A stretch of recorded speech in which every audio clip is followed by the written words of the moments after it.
Hey everybody, Roger Levin here with your Specialty Practice Pearl of the Week.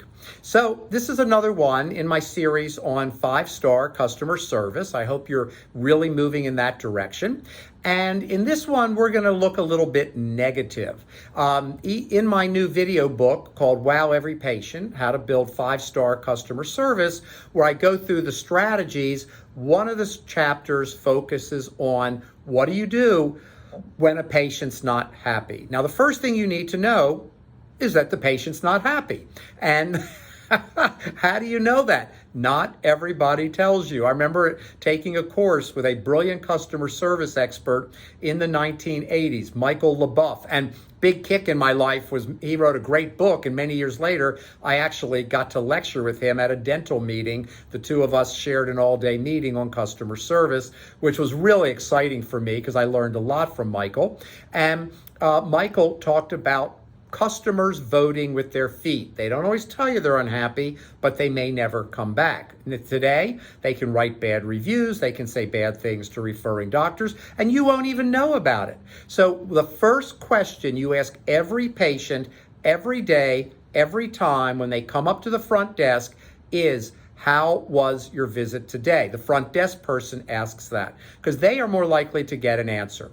And if a patient is not completely satisfied, hopefully we exceeded their expectations, but if a patient is not completely satisfied, then it is our job to let a doctor know. And it's the doctor's job, and this comes from my new work and research for my new leadership book that's not available yet. I'm creating the video book now, but in leadership, what we teach doctors is if a patient's not completely satisfied, you need to call them that night. Now, I know you don't want to do it. I know you don't want to hear the negative. I know we don't like confrontation, but you need to call that night. And by the way, most of the time, it will be a very satisfying call. The fact that you care enough to call typically resolves the issue. People will thank you. But you open by saying, Mrs. Jones, I understood that you were not completely satisfied today. I wanted to check in with you, see what happened to make sure it never happens again. And let her tell her story or let him tell his story.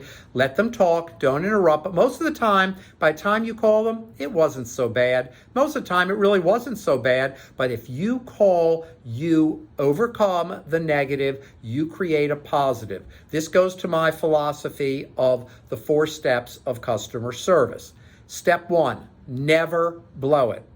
Step 2, you will blow it. Step 3, recovery strengthens relationships. Step 4, it's all about how you recover. So turn a negative into a positive. That's part of 5-star customer service.